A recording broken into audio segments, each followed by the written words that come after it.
My name is Stuart Harrell. I'm the chair of the board of directors of L'Arche, North Carolina. A couple of things I just want to let you know as we are beginning. First, we do have an ASL interpreter available and should be in your top left square. And that is Sister Rita, and she is providing interpretation for us this evening. Sister Rita, is there anything that you want to say to introduce yourself? No. Okay. Wonderful. We intentionally chose to have this Zoom room style instead of like seminar lecture style, so that we can see each other and that we can build community. So we have that. We also will be recording, like you heard. There's a few folks who wanted us to record and couldn't be present right now. And so also we'll have the recording available for others if they ask you, or if you want to direct them to us. We would be glad to make this recording available.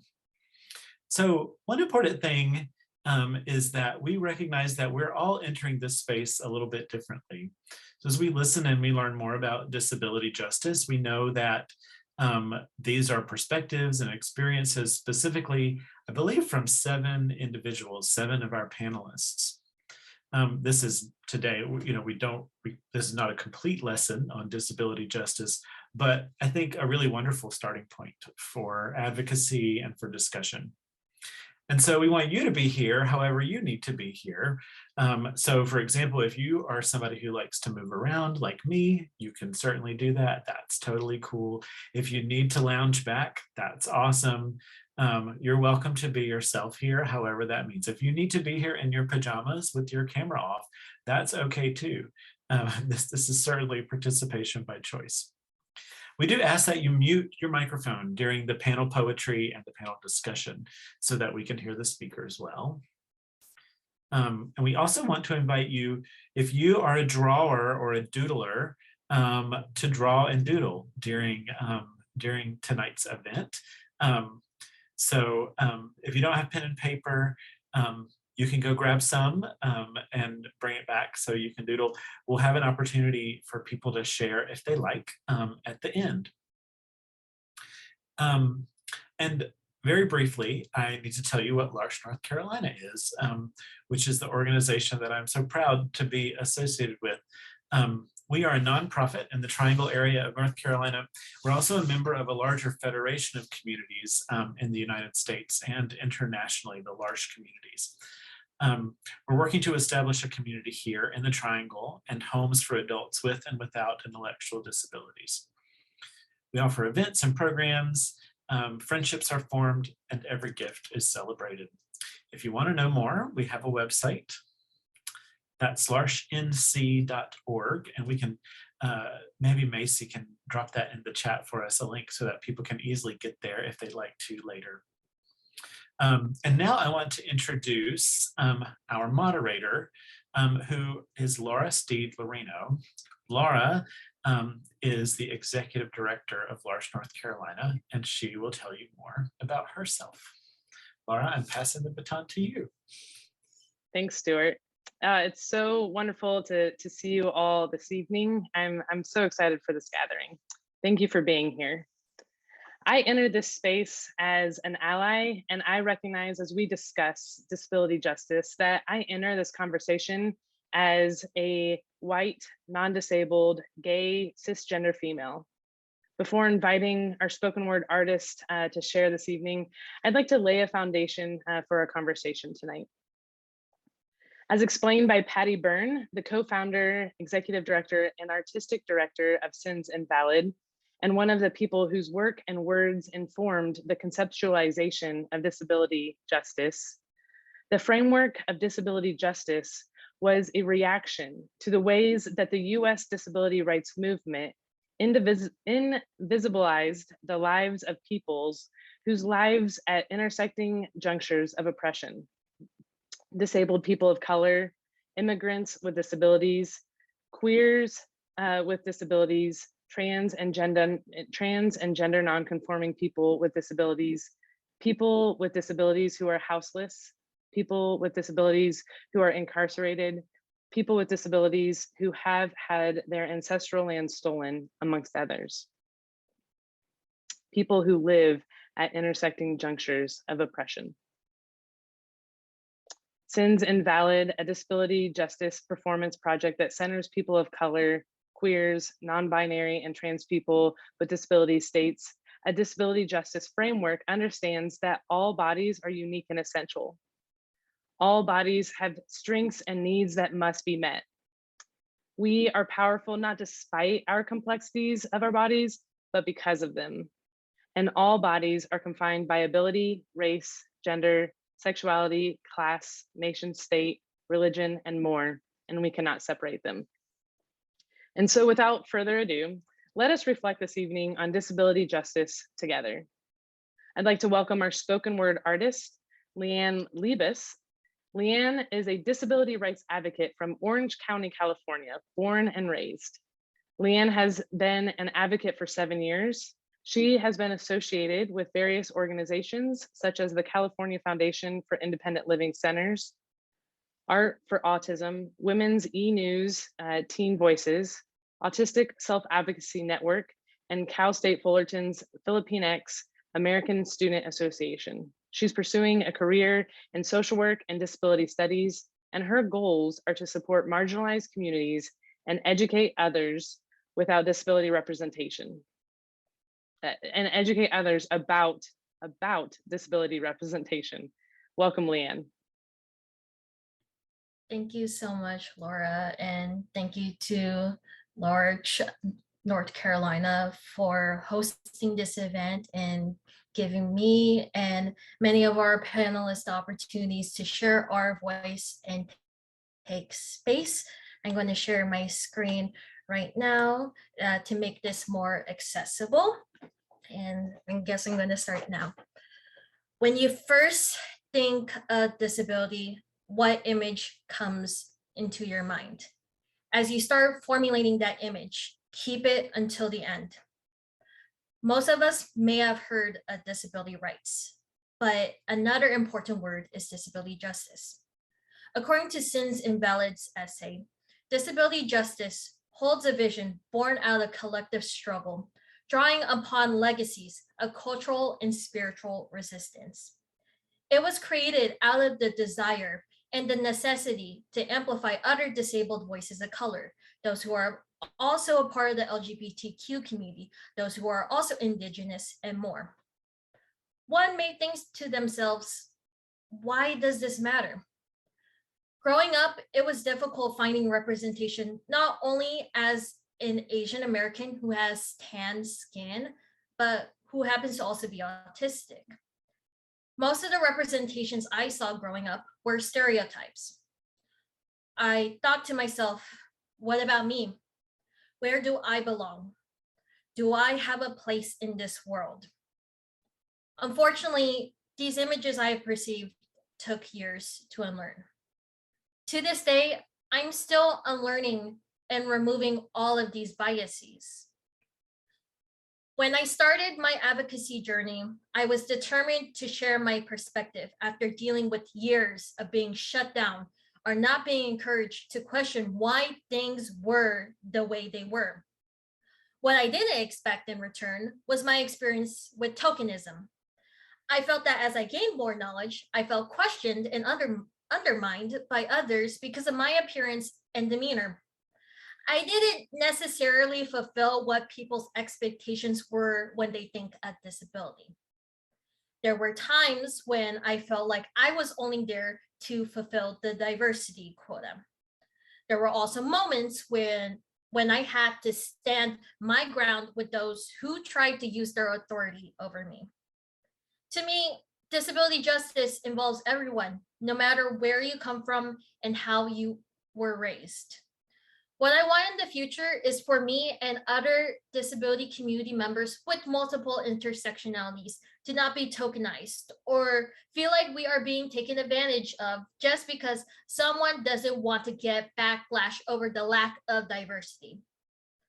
What I envision is providing everyone space as second nature. Now, let's think of the image of disability you formulated in the beginning.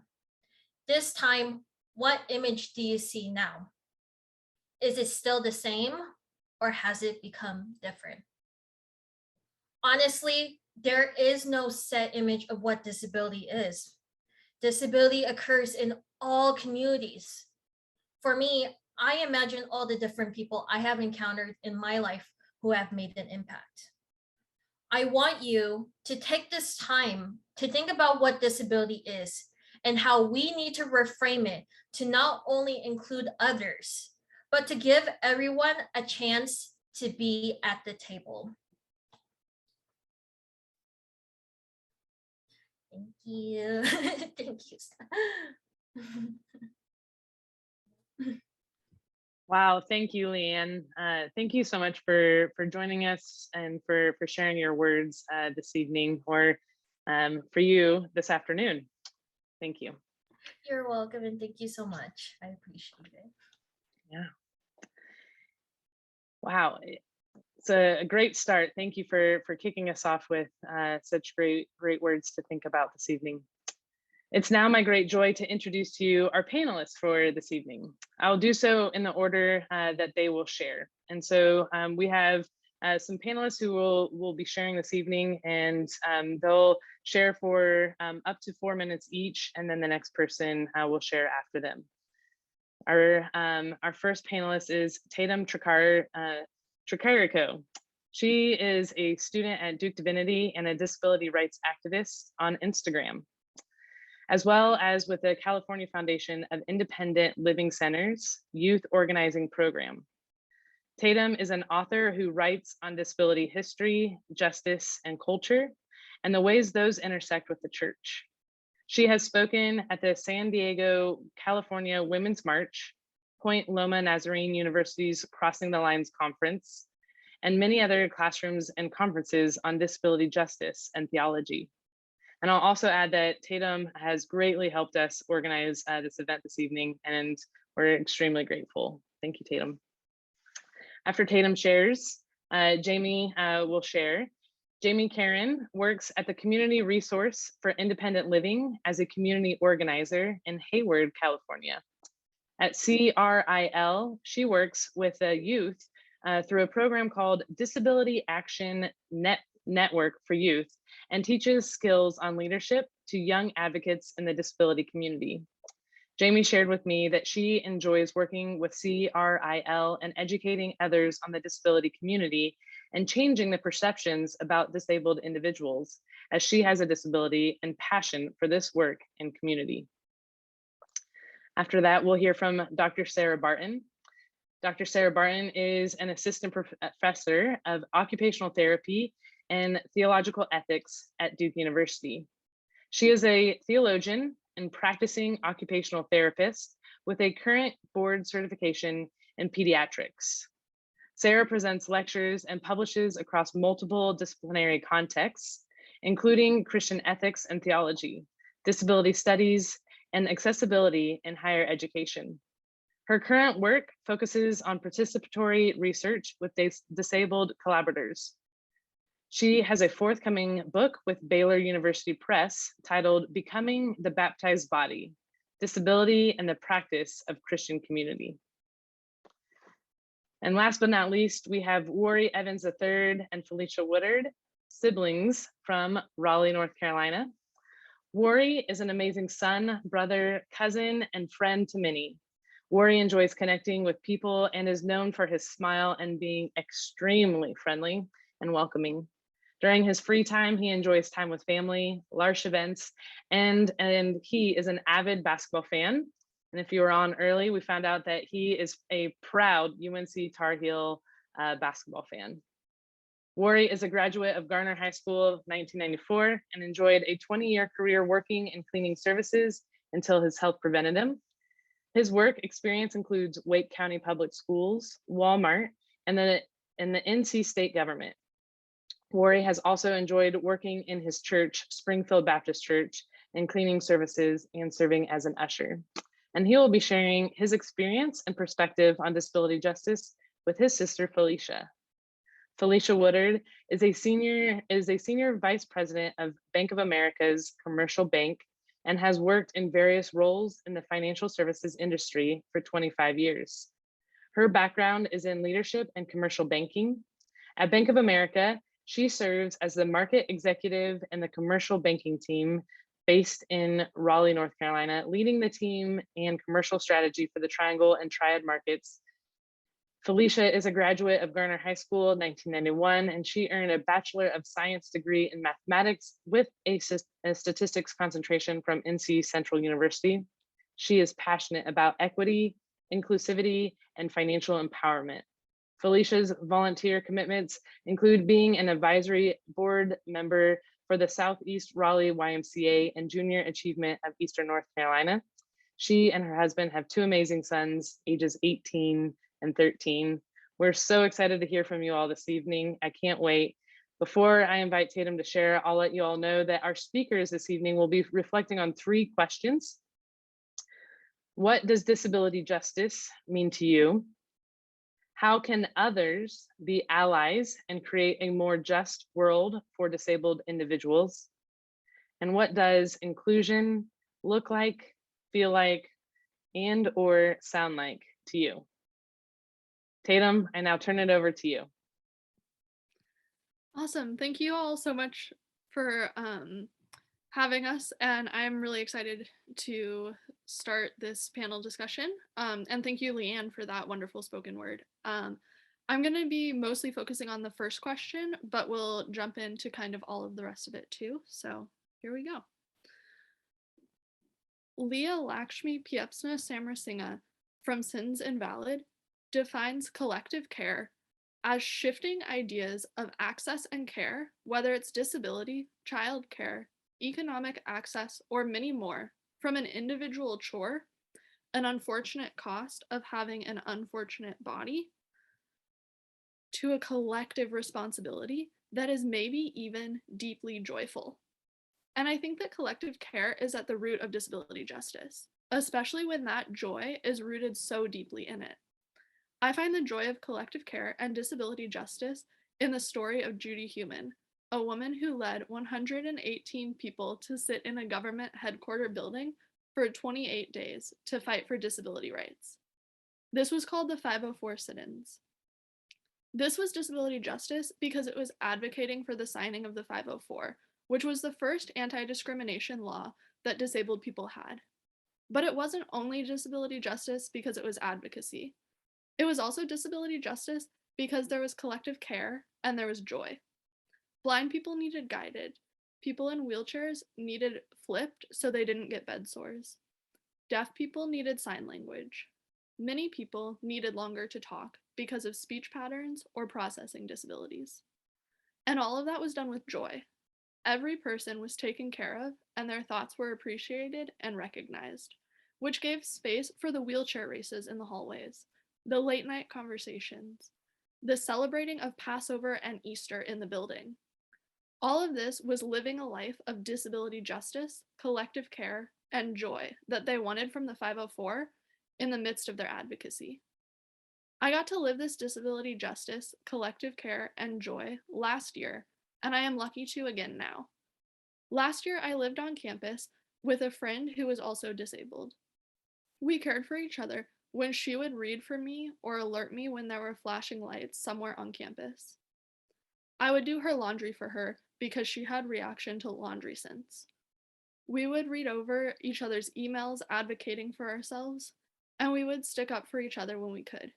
We had photo shoots with our mobility aids, game nights where the rules worked for our disabilities, and times of hanging out, lying on beds, talking and listening to music when we were out of spoons and energy. I am lucky enough to get to live in Friendship House this year, which is centered around disability inclusion, and moments like this are still sprinkled throughout my days. Disability justice isn't hard or radical. It's the game nights and the wheelchair races. It's waiting for the sign language interpreters and letting people know when there are strong scents or flashing lights. It's living out the love that we want to experience in the world, just like they did in the 504 sit-ins, and just like we are today. Thank you. And now I'll pass it over to, I think Jamie's next.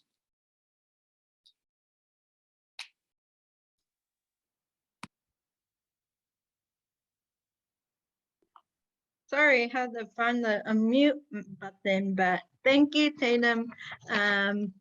Okay, so I'm gonna talk on how others can create a more just world and be allies for disabled individuals.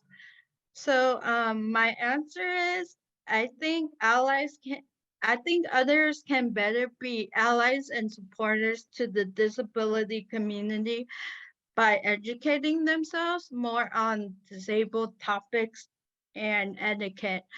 So for example, at Krill with my youth, we go out in the community and we're able to teach students on disability history and etiquette. So that's where it starts for me, I would say. So disability history, we talk a little bit and educate others on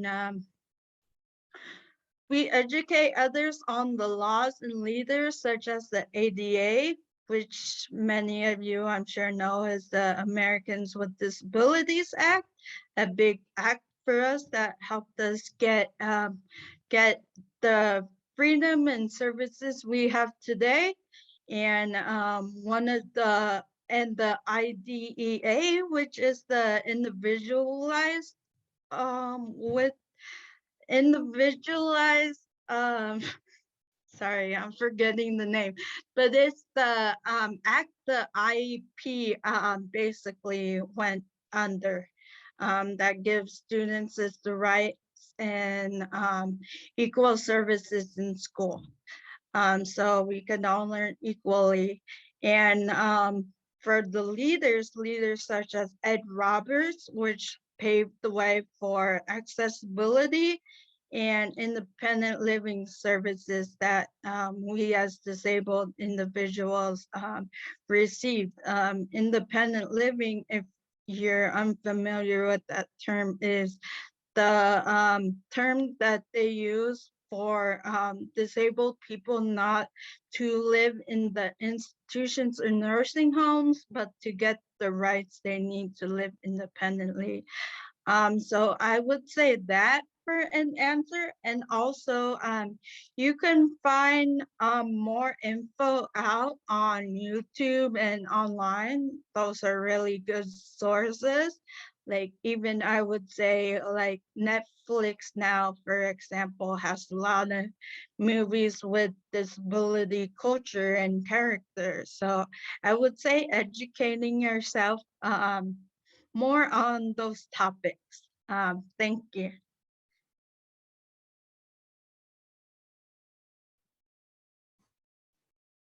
Thanks so much, Jamie, and thanks, Tatum, too.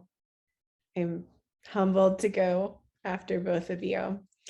Like Jamie, I also want to speak to the second question, which is how all of us in this Zoom room tonight or this afternoon, depending on your time zone, can be allies in creating a more just world for disabled people.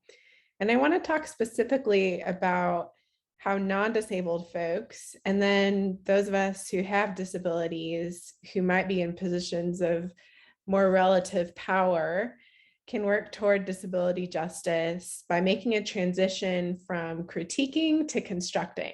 And I'll talk a little bit about that. And I'll do that because I want to share a small part of my own story. I've been involved with community-based disability work and advocacy for quite a while, since I was a teenager, both as an ally and as an accomplice, but also speaking out and living out of my own experience as a person who's non-perceptible disabilities. So when I first learned about disability justice and disability rights, I saw it enacted in groups of my friends and neighbors, and I started to ask a lot more questions everywhere I went. So everywhere I went and everything I read and every conversation I had, it was like little alarms going off in my head. Wow, that's really inaccessible. Wow, it's so clear that disabled people were not imagined in that space or in that building or in that design, that process or that situation. These little alarms started to pop up everywhere in my life. Sites where disability justice was clearly not present and not a priority.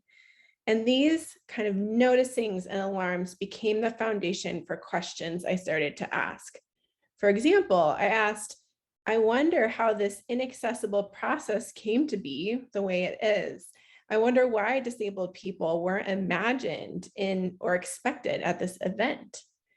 However, these questions often didn't make it out loud into my communication. What came out instead was a lot of critique. I would tell people, your building's inaccessible, or this book about theology is very violent to people with disabilities, or the way that you spoke at that meeting was super ableist. No, I don't want to say that critique is bad. And I don't want to say that we should throw out critique. It's really important for our collective work of disability justice. But what I also want to say is that it's essential for us who want to create a more just world for disabled people to hold our questions and our critiques together with construction. What do I mean by construction? I mean that we follow up when we notice ableism and inaccessibility and injustice related to disability. And we start by raising questions, but we don't stop there.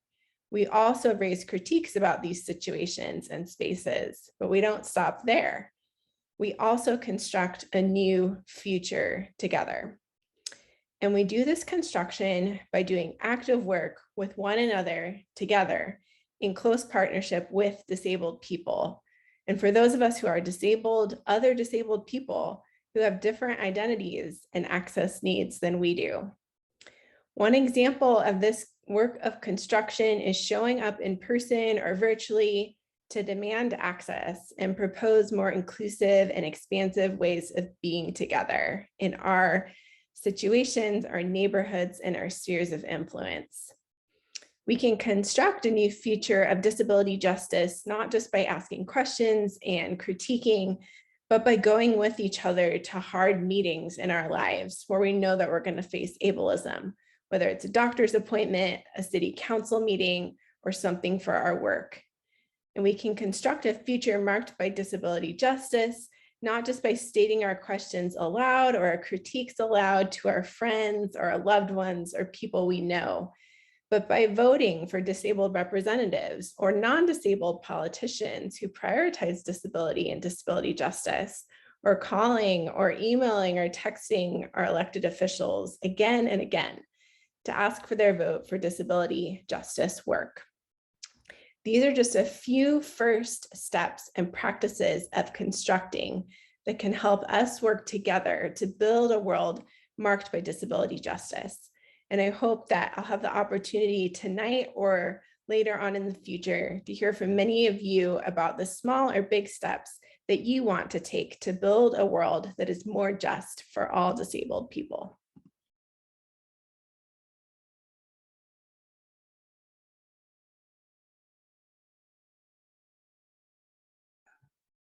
I'm Warrie Evans III.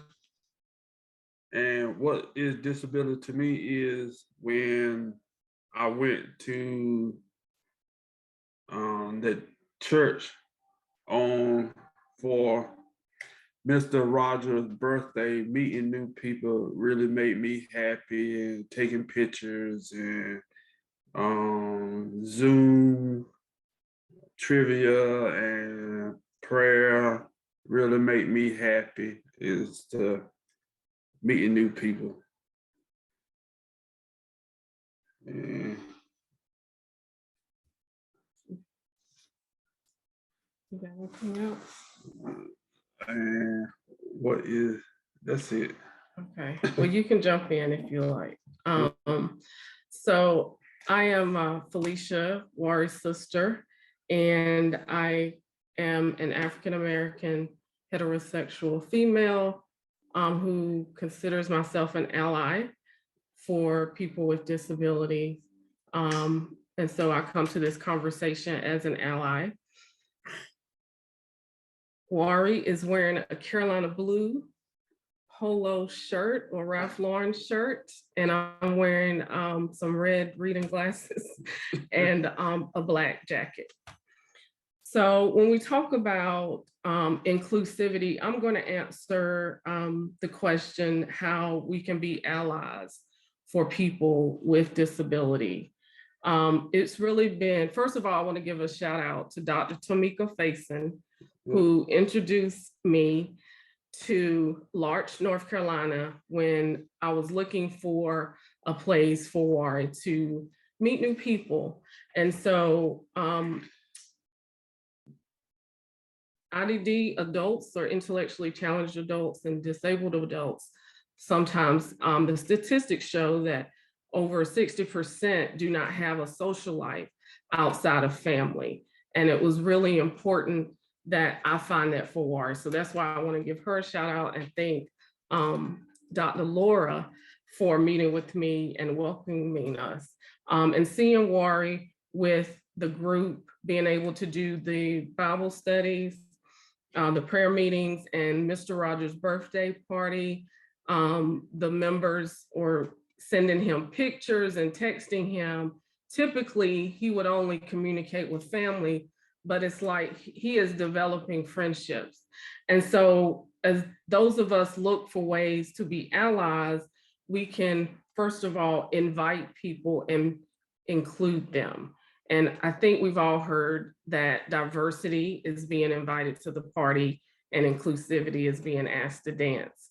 And so he is invited to the party. And also Larch does a great job of making everyone feel included.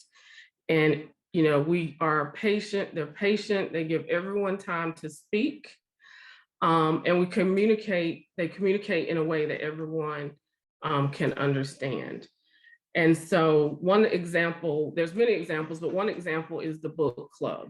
And Warrie, we got him the book, Demystifying Disability, is here on the table. He enjoys the book club and it's very accessible.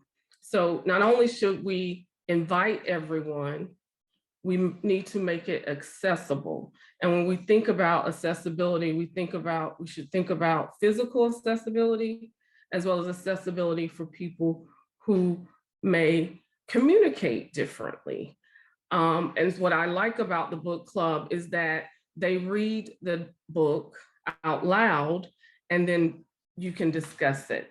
And that is inclusive of anyone who may, if you prefer to read it before, you can read it before. If you prefer not to, or if reading is a challenge or you're visually impaired, it's an inclusive way to include everyone in the book. That's one example, as well as the Mr. Rogers event. So when we invite people, we include them and we make it accessible. I have an example being, I work with the Raleigh Chamber on the DEI conference, and we were doing a task force, and I realized one of our task force members is visually impaired. We have some task force members that have neurodiversity, and we realized that the event, which has hundreds of people attend, was not inclusive. And so now we have added Braille to the event. We also leave blank paper so people can doodle if they like to while people are speaking. And another thing we're going to do this year is we're going to implement multiple ways to communicate, because in a corporate environment or a business environment, oftentimes if you're not willing to speak up or speak out, that can be, it's not viewed positively, right? So, and we often will say, well, if someone has a question, ask a question, or what was this experience like for you, not including or thinking of making it accessible to someone who may not be comfortable to speak. So is there a way that we can ask someone to write their response or speak the response? So those are just some of the ways we can be inclusive. So remember, invite everybody, include them, but after we invite them, make it accessible. We don't want there to be limitations as to how people can communicate or experience the event. We want everyone to have a good experience. Warrie, anything else? Yes, because I had a great experience at the Mr. Rogers' birthday. Boy, I had a good time. In the art museum? Yeah, the art museum, taking pictures. I had a great time, man. So remember, invite, include, and make it accessible. Thank you. thank you. Thank you to each of our panelists. Thank you, Tatum. Thank you, Jamie. Thank you, Sarah. Thank you, Warrie.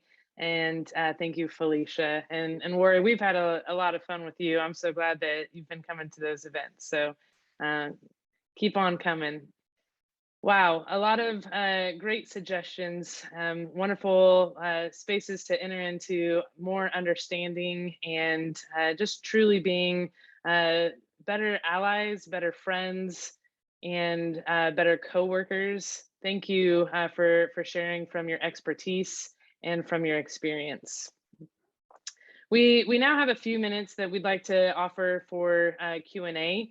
Around 10 minutes. If you have a question for one specific panelist or for all of them, you can put that question into the chat. Or if you are not able to use the chat feature, then you can use the reaction and raise your hand. And if neither of those are ways that you'd like to present your question, please just unmute and ask your question. We really thank our panelists for being here this evening and for sharing, and we want to keep the conversation going. And so if you have a question, please share, and then we'll close our evening together with a poem from Kyla. And so that will end our evening together. So if you have a question, please ask.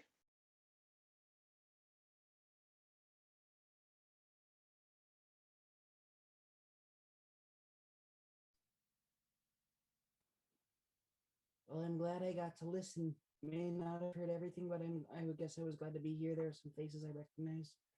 I might not relate to each and every one of you, but I will try to understand. I'm glad I was here. I work with Jamie from Crip.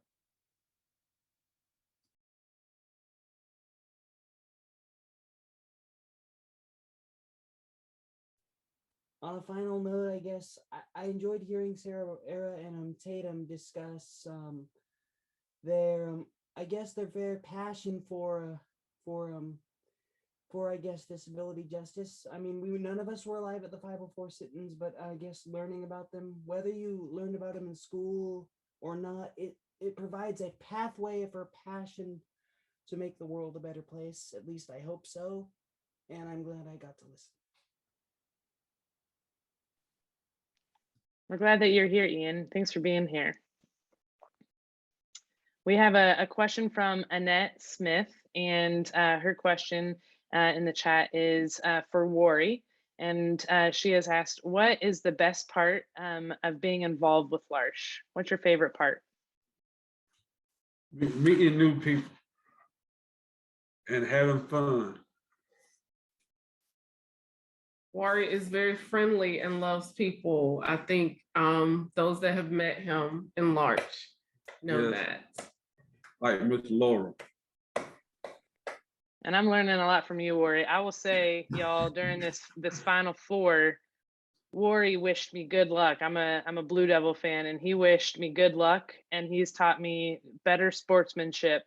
Before meeting Warrie, I'd have a hard time congratulating a Tar Heel or wishing them luck, but he has taught me friends matter over rivalry, and you got to wish them luck and you got to congratulate them. So I'm learning from you. Thanks for helping me be a better person. Thank you. Yeah. I want to echo that. I know I gave Warrie crap earlier. If you guys want to call, I gave him crap being Tar Heel fan. And that's mostly because I mocked it's one way someone was, and B, I'm a big Blue Devil fan, and so I'm a little salty that you guys beat us twice. But I'm happy you guys made it that far, and I'm happy I got to know. I'm thrilled I've gotten to know Warrie from the book club and stuff. Thanks, Evan. We're glad you're here. Thank you. Thank you, Evan. Thank you, Evans.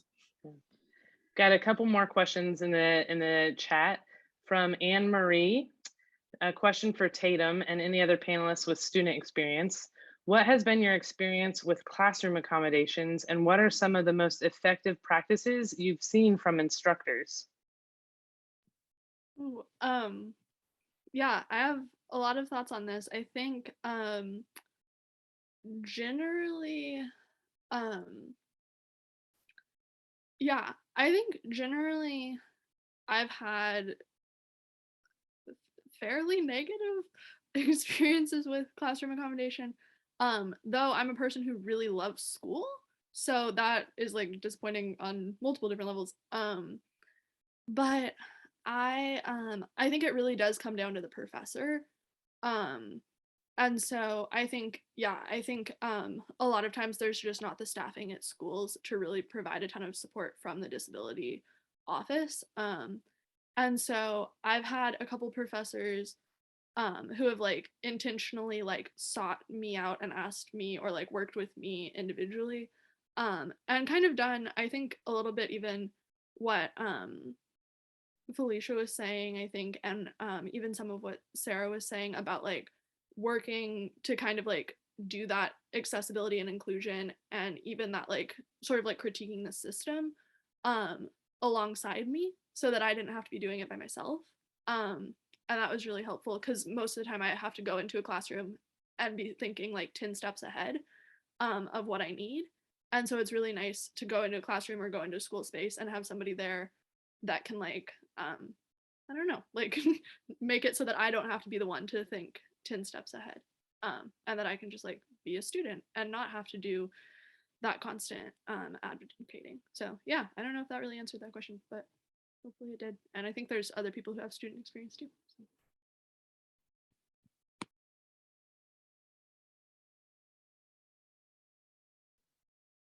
Any other panelists want to jump in on that one? Or I can move to the next question. I'll give you a second if you'd like to think about it and to respond. It's Jamie. I can answer that. I can try. So when I was in college, well, even high school, but more so college, I would say get involved in your local DSPS. I think other names are different, but I think kind of similar, but basically disabled student program. Every school should have one, or I believe at some schools it's called accessibility program. So I feel like they really helped me. I went to a learning college in Fremont, California. It's a small town. So I feel like the staff there really helped me, but also like again, backing up Tatum, I did my own advocacy for my needs. Like I would tell the teachers what I needed to maybe sit in front, like, hey, I need a note taker today. My writing's not that good. And then if needed, I could have more supports from DSPS if something went wrong. So my DSPS was good, but like I get like Tatum, other offices might not have staffing. But always try. Don't be afraid to try. I'm very like outgoing, but I'm sure if you can't advocate, the DSPS can help you advocate on your behalf. So yeah, I just wanted to say that DSPS has provided like a lot of accommodation services for me, like test taking, going in separate rooms, getting note takers, getting notes copied, so getting large print. So if you're a student or think about going back to school, DSPS is a good way to go if you need supports. Thanks.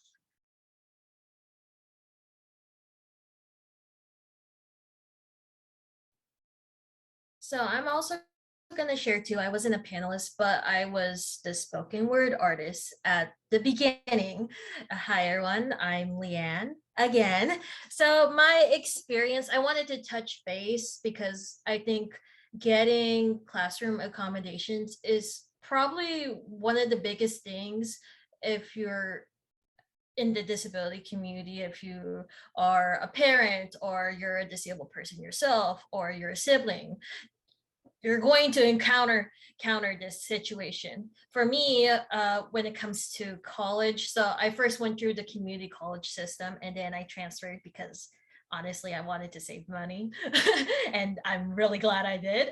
But when I'm comparing my two experiences with community college versus a four-year university, I feel like with the community college, it was more personalized because there were less people. So I remember the process.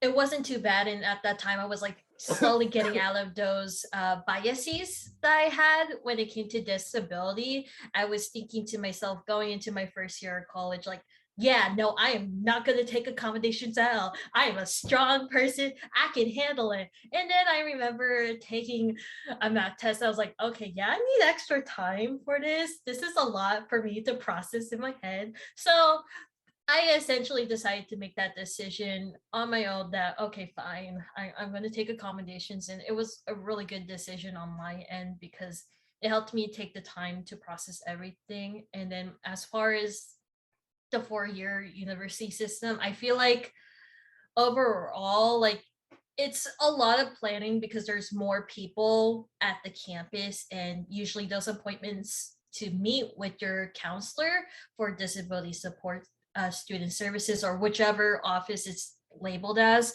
you really have to schedule appointments in advance because you're not the only student there. There are a ton of other students who are asking for access needs. And I feel like overall with my experience in terms of accommodations, I felt like because I had that advocacy background and I knew because thanks to the leadership for students with disabilities, that's how I got my start with YLF. That really helped me find out how am I going to navigate through after high school, not just in college and also after college. So I think it's really important to recognize that, like for me, I was privileged and I was very fortunate that I had those opportunities. I'm going to say it straight out because unfortunately not everyone has the same opportunities as me and everyone else in terms of getting accommodations. And it's really about overall, most about planning and really just sticking up for yourself because there are some people who think they like to mean well, but there are going to be some people out there that they don't really mean well, even though it doesn't seem like it. Thanks for sharing, Leanne. We've got time for one more question here from the chat, and it's from Stuart, and it's for the panelists and the poets. The road to justice can be long and hard. What inspires you and keeps you encouraged? What inspires you and keeps you encouraged?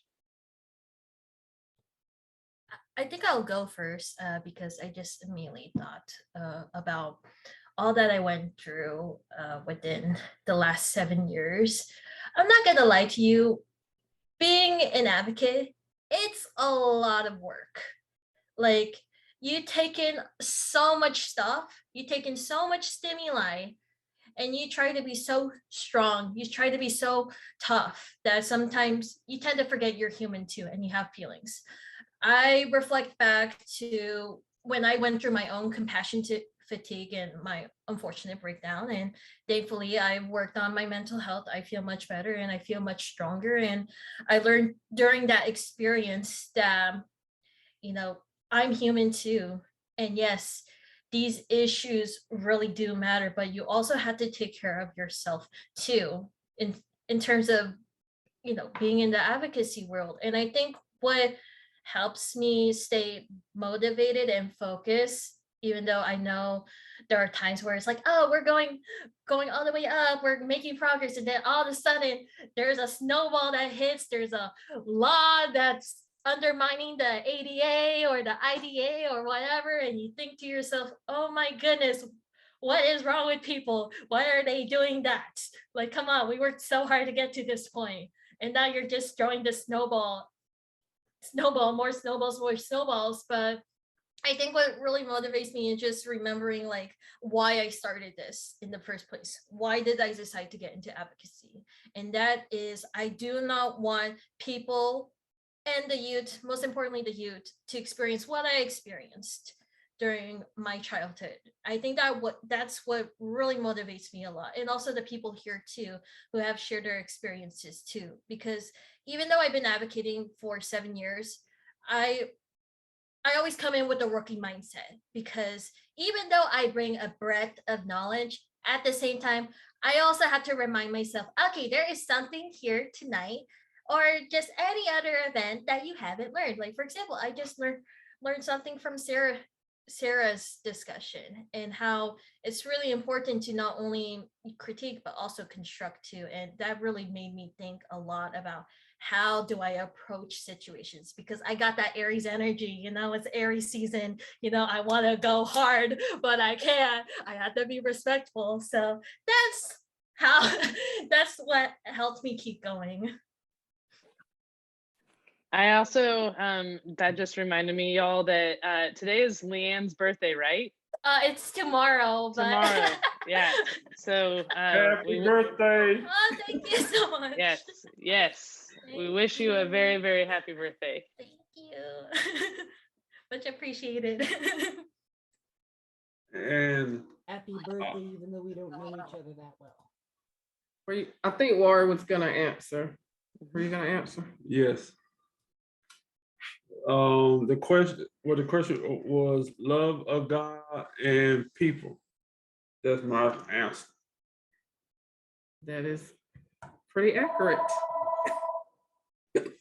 Great. Thank you for sharing, Warrie. You're welcome. I think I would jump directly off of what Warrie said right there and say, like, for me, like, definitely people, and also love of God, but specifically, like, I think, I don't know, we're always told in like special education programs to like be independent, and like people aren't independent. That's like not real. But like people are like interdependent with each other, and they like support each other. And so I think recognizing that the actual like disability justice movement is so interdependent has been so huge for me. And so knowing like the people who have come before to like get the 504 and the ADA and the IDEA, and like have fought for those things that are now like directly benefiting like me and my friends, and then that we're sort of working now with each other to like bring that like kind of to the following generation. I think just like, I don't know, like looking people in the face and being like, if I do something here, even if it's like something little, it might make something a little bit better for you, and I know that you would do something to make stuff a little bit better for me. And so I think that like that's kind of where mine comes from a lot of the time.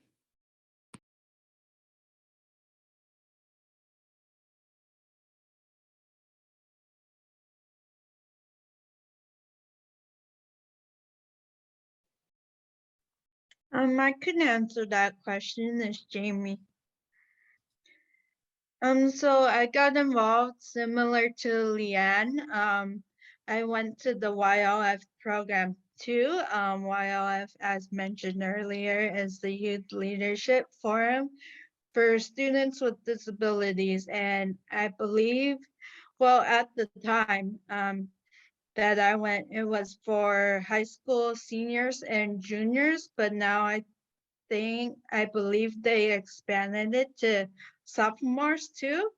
But it's a really good program, and you learn a lot more about the disability community and resources, kind of similar to like resources we're learning today and advocacy we're learning today, but it's in a much bigger setting.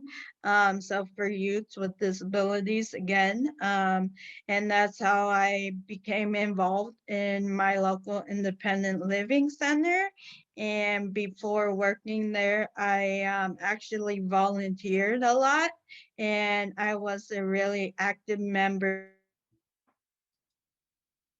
in the youth group, which I'm now leading.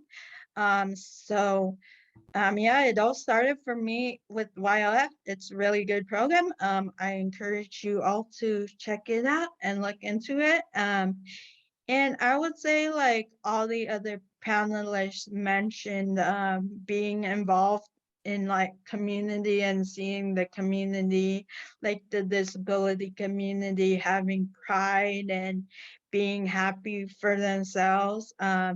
It makes you want to go out in the world and do something about your life too and be happy too. So I would say that. Thank you.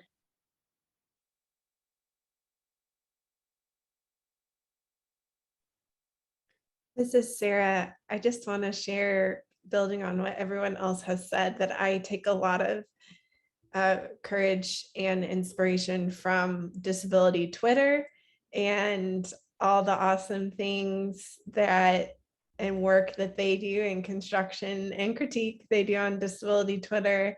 And then listening to audiobooks and podcasts of disabled people talking about how they are working with others toward disability justice in their own neighborhoods and communities. That's always encourages me and helps me reframe and keep going in my own contexts.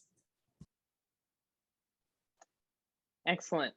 Thank you all. And from the chat, Annette says, I tell my son when advocating, never accept a no from someone who does not have the power to say yes. He sees me do this and he is doing it now as well. And then Anne Marie has asked for podcast recommendations, Sarah. So if you can chat those to me, I will put those to everyone. So any podcast recommendations, put those in the chat. Well, goodness, those were wonderful questions, and I just continue to learn so much from you all. Before we close, we have a poem by Kyla. As I shared from Sins Invalid at the beginning, all bodies are confined by ability, race, gender, sexuality, class, nation state, religion, and more, and we cannot separate them. We would like to conclude our evening today with a poem on unity. This poem was written by Kyla, and Kyla was born in Bozeman, Montana, and moved throughout the US until her family settled down in Durham. She is Latina and very proud of it.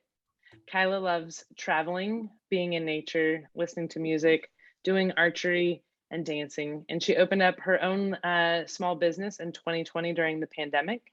Her business consists of painting and decorating birdhouses and also making candles. And her inspiration for this work is to make people calm and happy. So thank you, Kyla, for sharing your award-winning poem with us. Thank you for that introduction. And thank you for letting me speak. Okay, so here's my poem. Journey toward unity. Excuse me, I have to. Okay, come on. 1 second. Okay. No problem. Okay, I'm ready. Journey toward unity, the most beautiful thing in the world. Both journey and unity we cannot live without. Without them, corruption, destruction, and hate will prevail. We shall stand up for what's right. We shall raise our heads high above the clouds and shout from the tops of our lungs until our blended voices are heard. my gosh. Excuse me. Okay. Tops of our lungs until our blended voices are heard beyond the valleys and over the hills. Although the journey is full of obstacles, hardships, and sacrifices, which seem endless, unity is achievable. Truthfulness, love, and support for one another are qualities we must have to move forward on this path. Awareness of what's true deep down in our hearts is essential to overcome our egos, fears, and prejudices. If we believe unity is possible, then our destiny will be fulfilled. Humility, peace, and justice will be our sanctuary. This is called unity. Thank you.